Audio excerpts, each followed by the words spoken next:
Tetapi Aceh saya bingung sekali, kenapa Aceh tidak objektif dalam hal ini? Nanti nasional Prabowo menang, Aceh kita dilihat, waduh, Aceh kenapa Prabowo sedikit sekali?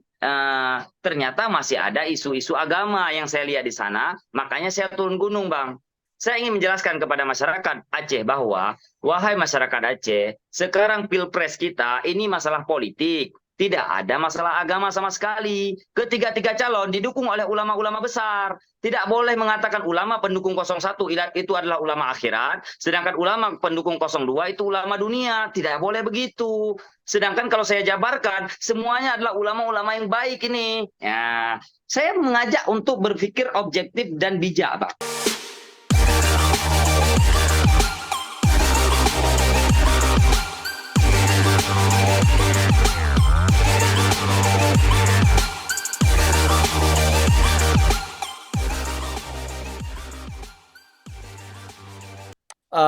Benefit apa yang membuat kita harus mendukung Prabowo dari segi keuntungan bagi Aceh, bagi rakyat Aceh? Keuntungan, baik, siap.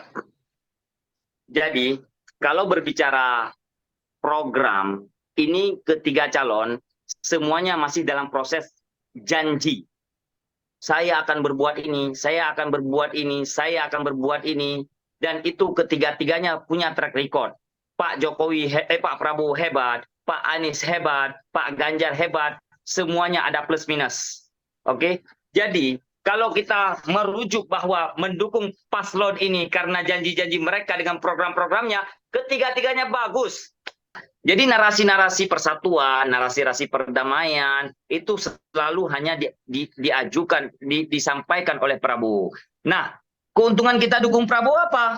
Yang pertama, Prabowo ini secara survei nasional dan secara data valid saintifik, jadi sudah hampir dipastikan menang, bahkan menang satu putaran. Jadi jangan sampai Aceh, salah satu provinsi, ada satu lagi namanya Bali, mungkin juga Padang, mungkin Padang juga bisa 50-50, gak terlalu besar Anies, karena yang Gerindranya di sana ada Bang Andri Rosiadi, luar biasa bekerja di sana. Tetapi Aceh saya bingung sekali, kenapa Aceh tidak objektif dalam hal ini? Nanti nasional Prabowo menang, Aceh kita dilihat, waduh, Aceh kenapa Prabowo sedikit sekali? Ternyata masih ada isu-isu agama yang saya lihat di sana, makanya saya turun gunung, Bang. Saya ingin menjelaskan kepada masyarakat Aceh bahwa, wahai masyarakat Aceh, sekarang pilpres kita ini masalah politik, tidak ada masalah agama sama sekali. Ketiga-tiga calon didukung oleh ulama-ulama besar. Tidak boleh mengatakan ulama pendukung 01 itu adalah ulama akhirat, sedangkan ulama pendukung 02 itu ulama dunia. Tidak boleh begitu. Sedangkan kalau saya jabarkan, semuanya adalah ulama-ulama yang baik ini. Ya, saya mengajak untuk berpikir objektif dan bijak, Pak. Nah, itulah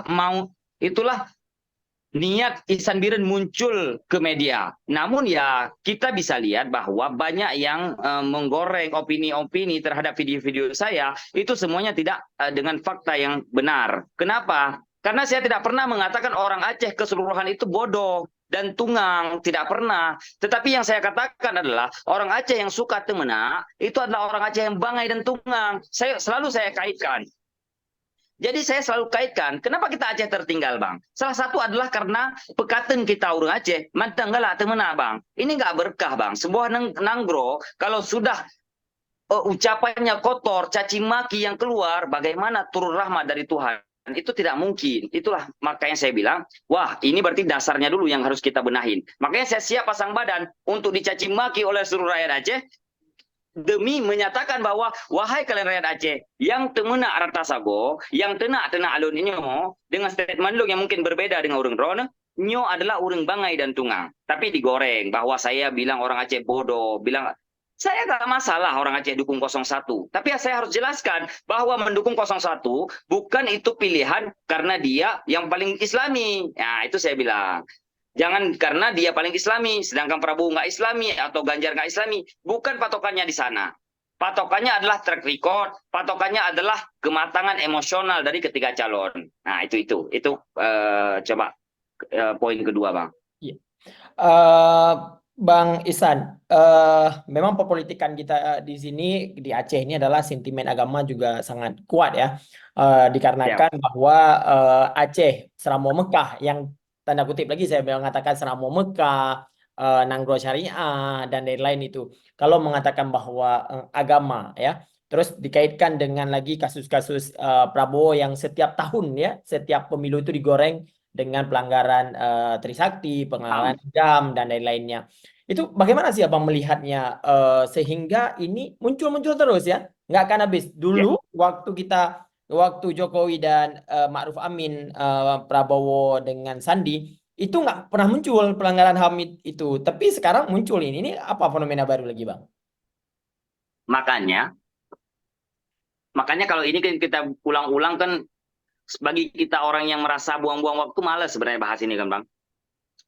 Makanya saya bilang, masalah DOM sudahlah. Itu daerah operasi militer pada saat itu kondisional. Siapapun yang menjadi Danjen Kopassus, siapapun yang menjadi Pangkostrat pada saat itu akan melakukan hal yang sama. Bukan hanya Prabowo, kebetulan Prabowo.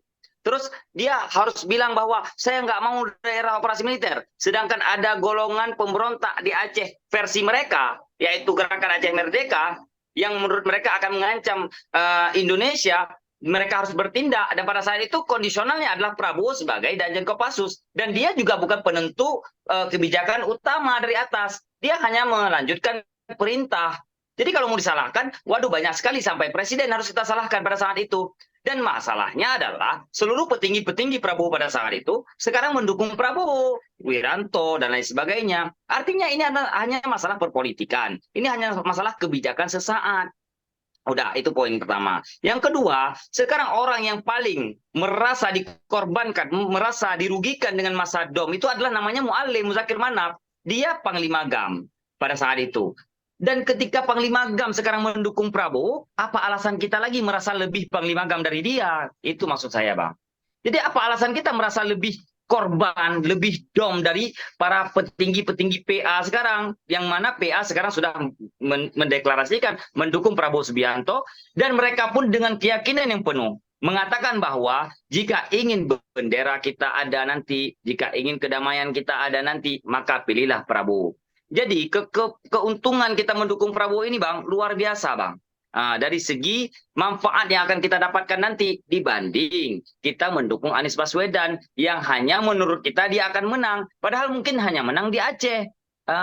Tapi di nasional sangat sulit secara data ya, kecuali nanti ada keajaiban aneh seperti di Pilkada DKI. Jangan disamakan Pilkada DKI dengan Pilpres saat ini, karena dulu konteksnya adalah sempat terjadi perselisihan masalah ras, yaitu agama, di mana Ahok seorang Kristiani sempat menyebut masalah Al-Quran yang itu juga debatable. Jadi itu juga terjadi perdebatan yang hebat, tetapi tetap pada saat itu intinya Anies diuntungkan lah, makanya bisa berubah drastis surveinya begitu. Ya, statement terakhir dari Abang Baisan, apa statement untuk yang Aceh ini Bang? Statement saya terakhir adalah saya hadir ke dalam perpolitikan saat ini hanya ingin menjadi sosok yang memberikan pencerahan terhadap perpolitikan yang damai, perpolitikan yang santun, perpolitikan yang santai. Jadi kita jangan sampai mau digiring-giring oleh politik identitas, agama, ras, dan lain sebagainya. Kemudian yang paling harus kita utamakan adalah kita lihat bagaimana dari ketiga calon presiden saat ini yang paling matang emosionalnya. Emosional itu bukan karena marah-marah atau karena menyinyir. Kalau saya harus buka ini nanti, waduh, bisa rusak semua. Saya bisa buka kebobrokan ketiga-tiganya ataupun kebaikan ketiga-tiganya. Tetapi saya nggak mau ke arah sana. Maksud saya di sini, kita bisa nilai bagaimana rakyat Indonesia sekarang sudah berbondong-bondong, bersatu, mendukung Pak Prabowo, pendukung Pak Jokowi, pendukung Pak Prabowo sudah mulai bersatu. Nah, ada sedikit kelompok-kelompok yang mungkin sakit hati masih sebelah sana dan sebelah sini dukung Ganjar dan dukung Pak Anies. Maka kita Aceh jangan ikut-ikutan tergiring dengan isu-isu ini. Kita harus objektif, kita harus pintar. Maksud saya, nggak masalah. Yang mendukung 01 silahkan, tapi saya berharap kalau bisa Aceh itu menang Prabowo Subianto supaya kita bisa diketahui oleh Prabowo, oh ternyata rakyat Aceh sudah bisa menilai politik dengan objektif menurut Prabowo nantinya tentunya. Kemudian setidak-tidaknya imbang aja. Anies 40%, Prabowo 40% gitu maksudnya. Ganjar 20%, atau imbang aja 30-30% juga oke. Itu sudah membuat saya bahagia. Oh berarti rakyat Aceh sudah carem, sudah pinter, ya, gitu maksudnya. Oke, terima Jadi kasih satu Bang lagi Isan. Bang, ada Oke. quote satu lagi. Man lam ya'lam siasah akalahu siasah. Siapa yang nggak paham politik akan dimakan oleh politik. Jadi paling banyak dimakan oleh politik adalah orang Aceh selama pemilu beberapa kali ini. Maka kali ini ada Ihsan Biren yang akan menjadi anak muda yang menyuarakan bahwa rakyat Aceh tidak boleh lagi dimakan oleh politik. Kita yang harus makan politik itu. Nah, Ban, itu aja poinnya. Oke, terima kasih Bang Isan dan selamat Siap, berjuang Bang Deddy. di Sukses dalam selalu. Bismillah. ya di dalam kubu 02 ya, berbeda pilihan itu hal yang wajar. Siap. Penting kita yang poin yang tadi Abang mengatakan bahwa kedamaian harus selalu ada di sekeliling kita ya, terutama. Ya, Terima kasih Bang. siap. Kita tutup. Wabillahi taufiq walhidayah. Siap. Assalamualaikum warahmatullahi wabarakatuh. Waalaikumsalam warahmatullahi wabarakatuh.